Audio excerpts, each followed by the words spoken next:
সেটা মানে খাইতে দিলাম সেটা ভালো লাগলো টেস্ট কেন এত ভালো লাগলো কেন?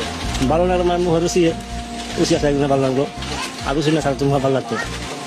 এই শুধু তো মুড়ি খাইলেন আর হ্যাঁ কিছু নাই। এই সেটা পানি খেলাম